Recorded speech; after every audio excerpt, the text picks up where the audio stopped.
Hello guys, welcome back to my channel smart learning. पिछली video में हमने exercise 4.1 के एग्जाम्पल किए थे। आज हम करेंगे एक्सरसाइज 4.1 के क्वेश्चन। तो सबसे पहले यहाँ इन्होंने 4 क्वेश्चन थ्योरी के दिए हैं। तो give the mathematical statement of linear programming.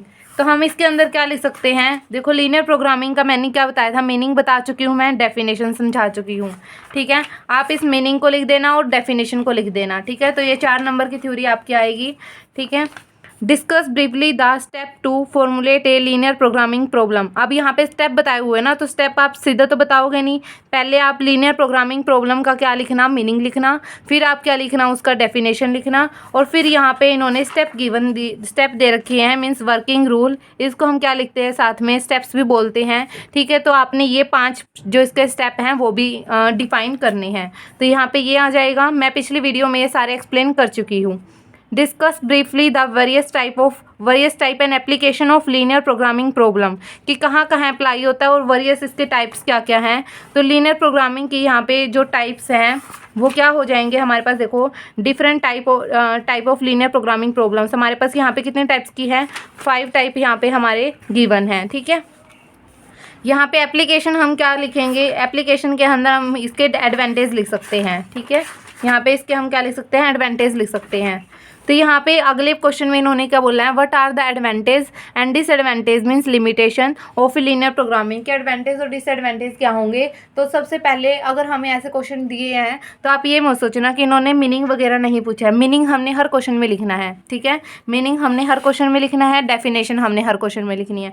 उसके बाद जो उन्होंने पूछा है वो हम लिखेंगे। ठीक है, लेकिन अगर हमारे पास क्या है, यही क्वेश्चन 4 नंबर का आ जाता है, तो हम क्या करेंगे? सिर्फ ब्रीफ में हम क्या करेंगे, पहले अपने जो मीनिंग है उसको एक्सप्लेन कर देंगे। डेफिनेशन देने की कोई ज़रूरत नहीं है। ठीक है, मीनिंग हमने लिख दिया। उसके बाद हम क्या करेंगे? एडवांटेज लिख देंगे, जितने पॉइंट्स होंगे, मतलब जितना हम लिख सकेंगे। सिर्फ 2 पेज हमने लिखने होते हैं 4 मार्क्स के अंदर। अब यहाँ पे हमारे पास कितने रह गए हैं? प्रैक्टिकल क्वेश्चन 8 हैं। तो आज हम करेंगे 4 क्वेश्चन। ठीक है, यहाँ पे हमारे पास 5th क्वेश्चन क्या है? A firm manufacture, I think आपको विजिबल होंगे क्वेश्चन।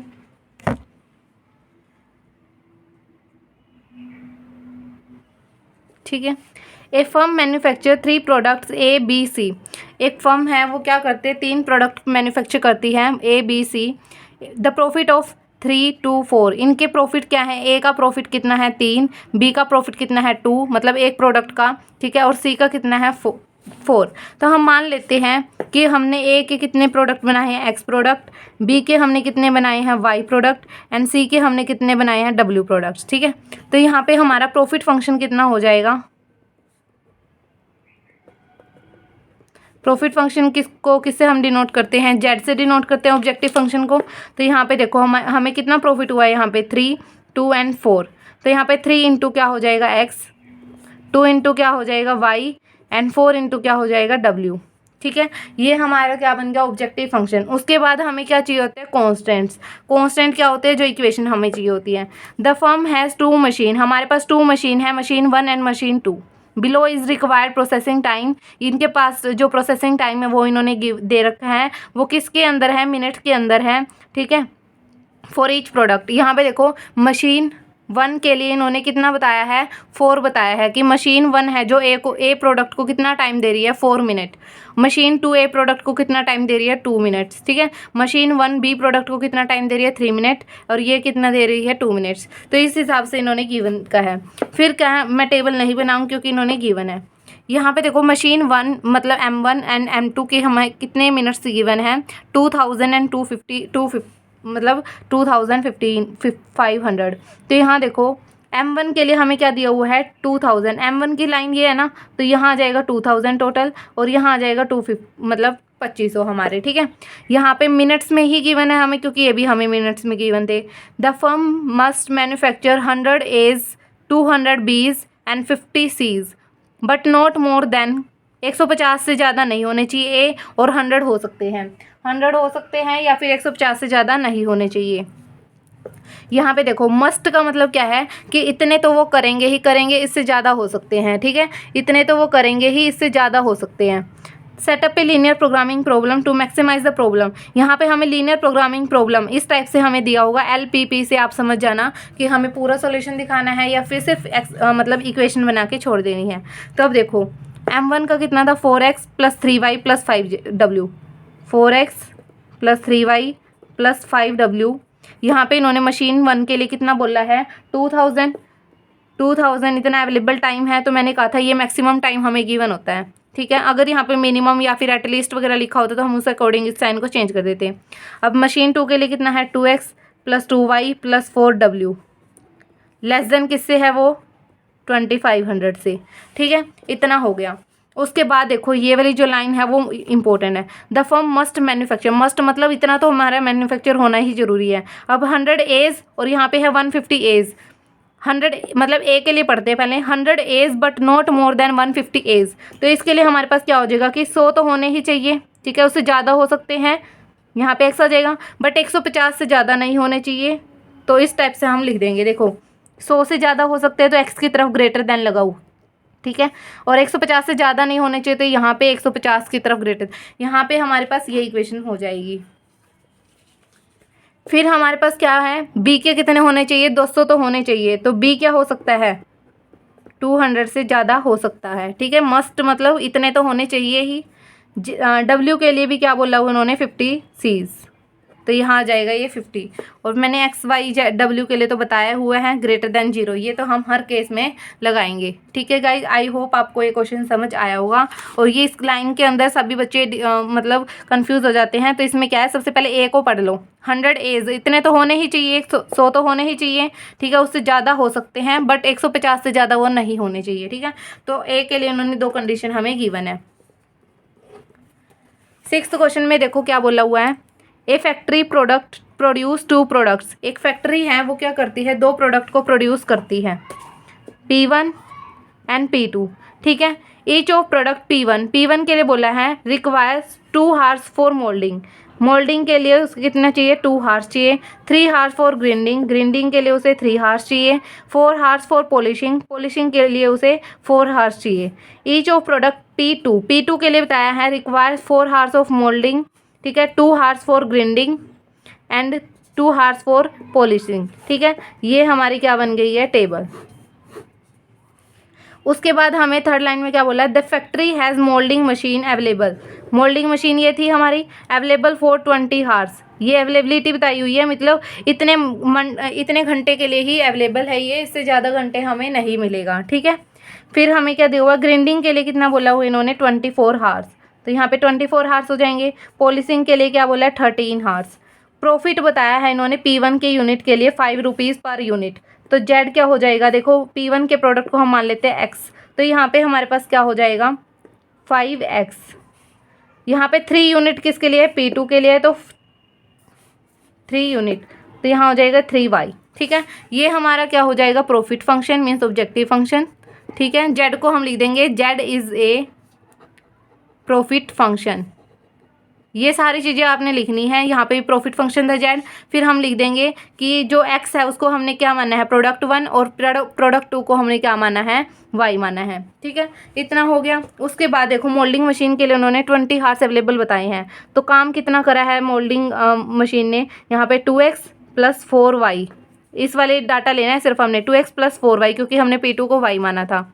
ठीक है, इसको x माना था। 2x + 4y = 20 is equal to नहीं आएगा, बट 20 हार्स अवेलेबल थे ना, तो 20 हार्स हमारे क्या है मैक्सिमम है। ये क्या हो सकता है कम जरूर हो सकते हैं, मतलब हम उसको कम यूज़ ज़रूर कर सकते हैं, 20 हार्स से ज़्यादा हमें वो नहीं मिलेगा। फिर क्या है 3x + 2y < 24, सेम इसी तरीके से 4x + 2y < 13, और साथ में क्या रहेगा xy > 0। xy > 0 ही क्यों रहता है, क्योंकि हमारी मशीन माइनस में थोड़ी काम करेगी, माइनस में थोड़ी प्रोडक्ट हमें प्रोड्यूस करके देगी। ठीक है, तो xy हमेशा क्या रहेंगे 0 से बड़े रहेंगे, तो इसलिए हमें ये कौन सी रेस्ट्रिक्शन होती है हमारे पास, नॉन नेगेटिविटी रेस्ट्रिक्शन। ठीक है, नॉन नेगेटिविटी रेस्ट्रिक्शन। तो 2 क्वेश्चन हमारे हो गए। फिर क्या है 7th question, A company is making 2 products, एक कंपनी है वो क्या कर रही है 2 प्रोडक्ट्स को बना रही है। The cost of producing 1 unit of product A and B are respectively 60 and 80, मतलब ए प्रोडक्ट को बनाने की 60 कॉस्ट आ रही है और बी प्रोडक्ट को बनाने की 80 कॉस्ट आ रही है। तो हम लिख देंगे कि प्रोडक्ट ए आर प्रोड्यूस्ड कितने हैं x एंड बी के कितने हैं y। तो हमारे पास ये क्या थी कॉस्ट, तो हमारे पास कॉस्ट फंक्शन क्या आ जाएगा हमारा, हम लिख देंगे z is a cost function. तो z हमारे पास क्या आ गया, देखो इस पे 60 रुपीज़ लग रहे हैं और इस पे 80 रुपीज़ लग रहे हैं और प्रोड्यूस हम x कर रहे हैं। मान लो हम 10 पेन प्रोड्यूस कर रहे हैं, एक पेन को बनाने की मेरी कॉस्ट 5 आ रही है, तो टोटल कॉस्ट हमारे पास कितनी आ रही है 50 आ रही है। तो इसमें भी हम ऐसे ही 60x प्लस क्या कर देंगे 80y, ठीक है, टोटल कॉस्ट आ जाएगी। फिर देखो ये हमारा ऑब्जेक्टिव फंक्शन तो हो गया तैयार। एज पर द एग्रीमेंट के अनुसार क्या है, the company has to supply at least 200 unit of, at least कम से कम 200 unit of product B is to be regular customer. अपने कस्टमर को जो रेगुलर कस्टमर है कम से कम 200 यूनिट तो वो सेल करेगी ही करेगी, ठीक है। बी को हमने क्या माना था वाई, तो वाई और यहाँ कितना है 200। अब 200 क्या है एटलीस्ट है, मतलब y क्या कर सकता है उससे ज़्यादा भी कर सकता है। तो y की तरफ हम इस साइड मुंह खुला छोड़ेंगे इसका और 200 की तरफ बंद, ठीक है। y क्या हो सकता है ज़्यादा भी हो सकता है, एटलीस्ट में हम क्या करेंगे इसकी तरफ मुंह खुला छोड़ेंगे। तो अब देखो यहाँ तक हो गया। फिर 1 unit of product A requires 1 machine hours whereas product B has machine hours available abundantly within the company. यहाँ पे हमें बी के लिए कुछ नहीं बताया है यहाँ पे हमें, लेकिन ये बताया हुआ है, अगली लाइन पढ़ते हैं। Total machine hours available for product A are 400। जो भी टोटल हार्स है ना ए प्रोडक्ट के लिए वो कितने हैं 400 है। तो यहाँ पे देखो x है, यहाँ पे 400, क्योंकि ए प्रोडक्ट को हमने क्या माना था x माना था। तो यहाँ पे अवेलेबिलिटी बताया हुआ है, देखो यहाँ पे तो हमें बी के लिए तो क्या कहा था एटलीस्ट 200, लेकिन ए के लिए हमें क्या बोला है available for product A are 400। Availability बताई हुई है, मतलब मैक्सिमम हार्स हमारे पास कितने हैं 400 हैं। यहाँ पे कम से कम बताए गए थे, ठीक है, यहाँ तक हो गया। फिर 1 unit of each product A, जो भी जितने भी प्रोडक्ट हमने बनाए हैं 1 unit of each product A and B requires 1 labour hour. उनको क्या चाहिए होती है, एक लेबर हार तो जरूर चाहिए होती है दोनों को, ठीक है। तो 1 यूज़ हो गया और यहाँ पे टोटल ऑफ कितने हैं 500 लेबर हार आर अवेलेबल। देखो एक लेबर हार इसको चाहिए थी ए प्रोडक्ट को, एक लेबर हार किसको चाहिए थी प्रोडक्ट बी को, और यहाँ पे अवेलेबल कितने है उनके पास 500 है, ठीक है 500 है। अवेलेबिलिटी मीन्स ये मैक्सिमम हार्स हमें अवेलेबल है, ठीक है। तो ये क्वेश्चन हमारा हो गया। यहाँ पे साथ में हम क्या ले लेंगे नॉन नेगेटिविटी रेस्ट्रिक्शन। इस क्वेश्चन को ध्यान से पढ़ना है, जहाँ पे भी एलपीपी आ जाएगा और वहाँ पे सिर्फ हमने इक्वेशन बना के इसको छोड़ देना है, ठीक है गाइस। देखो यहाँ पे क्या है हमारे पास, कंपनी 2 प्रोडक्ट बना रही थी, ठीक है, उनकी कॉस्ट हमें दे दी 60 एंड 80। फिर हमें क्या बोला है कि कम से कम 200 यूनिट हमारे किसके होने चाहिए बी प्रोडक्ट के होने चाहिए। तो यहाँ पे देखो कम से कम बोला है, तो वाई क्या हो सकता है ज़्यादा भी हो सकता है इससे। फिर हमें क्या बोला है कि total machine hours of product A के लिए हमारे पास कितने अवेलेबल है 400 है। तो यहाँ पे 400 मैक्सिमम है, तो हमने इस साइड जो साइन है हमारा लगा दिया। फिर 1 unit of each product A and B, हर एक प्रोडक्ट को क्या लग रही है 1 घंटा लेबर की लग रही है, एक प्रोडक्ट के लिए एक घंटा इनका लेबर का लग रहा है। तो यहाँ पे x + y और टोटल घंटे वो कितने प्रोवाइड कर रहे हैं 500। तो 500 भी हमारे पास क्या है मैक्सिमम है, तो मैक्सिमम की तरफ हमने ये कर दिया। तो ये हमारी क्या हो गई इक्वेशन। फिर आज की वीडियो का लास्ट क्वेश्चन हमारे पास क्या है, A firm manufacture has 2 types of product A and B and sell them at profit of 2 on type A and 3 on type B. यहाँ पे हमें प्रॉफिट गिवन है, तो हमारा जेड फंक्शन हमारा क्या हो जाएगा 2x + 3y, ठीक है 2x + 3y। Each product is processed on 2 machine M1 and M2। देखो यहाँ पे M1 हो गया, यहाँ पे M2 हो गया। फिर बोला है इन्होंने types A require 1 minute of processing time on, यहाँ पे क्या है ए और बी हमें क्या दिया हुआ है प्रोडक्ट, ये प्रोडक्ट हो गया, ठीक है। टाइप ए के लिए बताया हुआ है इन्होंने 1 मिनट ऑफ मशीन M1 के लिए 1 मिनट चाहिए और 2 मिनट्स ऑन M2, ठीक है। फिर type B requires 1 minute on M1 and 1 minute on M2, ठीक है, ये हो गया। द मशीन M1 मीन्स ये M1 is available for not more than 6 hours and 40 minutes, ठीक है। एंड वाइल मशीन M2 कितनी है, 10 हावर्स तक अवेलेबल है हमारे पास। नॉट मोर देन मीन्स इससे ज़्यादा वो हमें अवेलेबल नहीं होगी, ठीक है, नॉट मोर देन। तो यहाँ पे देखो ये हमें क्या थी, 1 मिनट, 2 मिनट, 1 मिनट, 1 मिनट, ठीक है। यहाँ पे हमें हार्स गिवन है, यहाँ पे हमें हार्स गिवन है, तो हम इसको भी क्या कर लेते हैं, पहले मिनट में कन्वर्ट कर लेते हैं। 6 हार्स है हमारे पास, एक हार में कितनी मिनट होती है, 60, तो 6 में कितनी हो जाएगी, 6 × 60 मीन्स 360, ठीक है।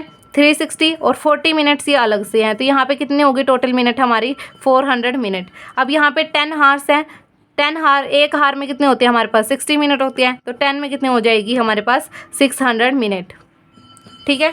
तो हमारा जेड फंक्शन तो हमारे यहाँ पे बन ही गया था। अब हमारी इक्वेशन क्या बनेगी, देखो M1 के लिए इन्होंने बताया हुआ है ना कितना टाइम है, तो A और B को हम मान लेते हैं, A x है हमारा और B क्या है हमारा, प्रोडक्ट y है। तो यहाँ पे देखो x + y, यहाँ पे क्या बोला, नॉट मोर देन, मतलब यही हाईएस्ट हमें जो हार्स है वो हमें मिनट है वो हमें गिवन है। तो x + y क्या हो जाएगा, 400 एंड 2x + y क्या हो जाएगा, << 600।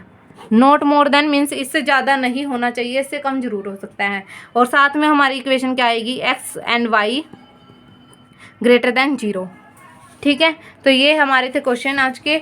4 क्वेश्चन हम कल करेंगे ताकि वीडियो ज़्यादा लंबी ना हो, ठीक है guys. Thank you for watching my video.